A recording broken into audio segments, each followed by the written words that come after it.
We've been together with Mia for 6 years now. When little Luna came into our lives, I thought I'd never be happier. And Mia, well, she was over the moon too.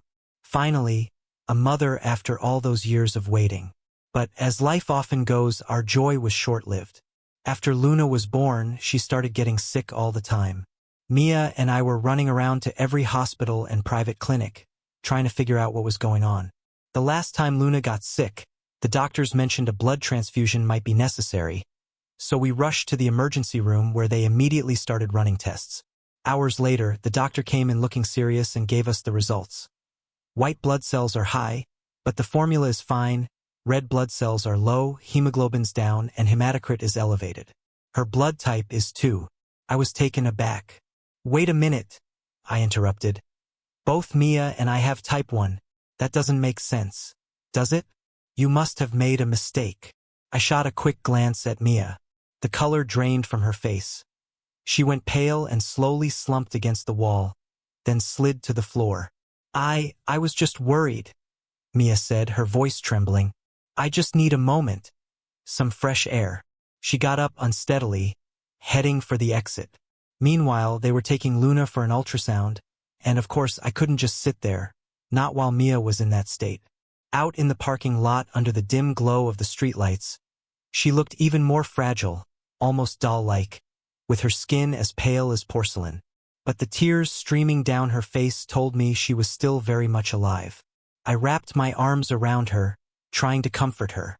Mia, our little girl is the strongest fighter I know. She'll get through this. We'll get through it together, I said, hoping she wouldn't see how scared I really was. Mia buried her face in my chest and started sobbing quietly. Carter, I'm so sorry. I'm so sorry, she kept repeating, her voice cracking over and over like a broken record. It took Mia several minutes to collect herself, and when she finally spoke, her hysteria was replaced by a quiet, almost detached tone. One that seemed to separate our lives into 2 distinct halves, before and after. I don't even know how to start. I messed up, Carter. I was wrong. Remember last summer at the company's anniversary party at Averse Cottage? You said you weren't feeling well and that you were bored talking to all those people in ties. We argued for ages. I was angry, frustrated. You left, and I was left alone, surrounded by couples. I tried to ignore it, but the loneliness hit hard. So I drank. When the wine ran out, I switched to cognac and, well, I probably had too much. The last thing I remember is stumbling inside to wash up and catch my breath. I think I was going to call a cab because my head was spinning. I kept tripping. My shoes were covered in mud. And then I remember Maverick from the next apartment. He was the last person I saw before I passed out. He paid the driver, shoved the cash at him, and slammed the door. When I woke up, I was in my apartment, and you were already asleep. I went to the shower to wash off the smell of alcohol and cigarettes, and that's when I noticed my skirt was inside out and my underwear was gone. She said this quietly, her eyes darkening as the tears began to fall once more.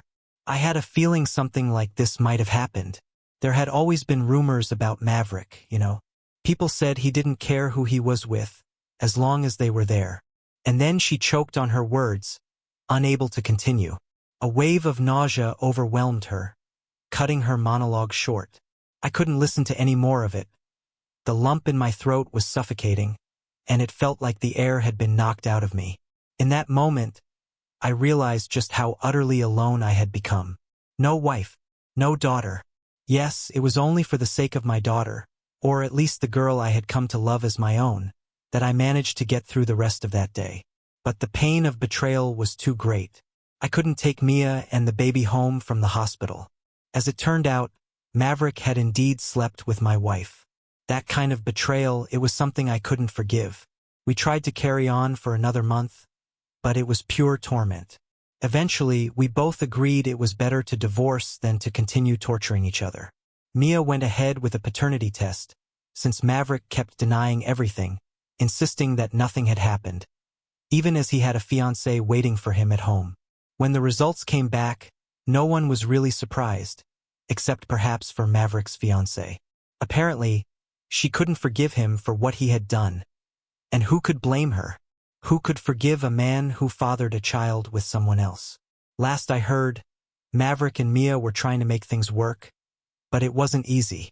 He's trying to step up as a father, even registered the child under his name, but it's clear he hasn't fully embraced the idea of making her part of his family yet. You asked me what happened to me?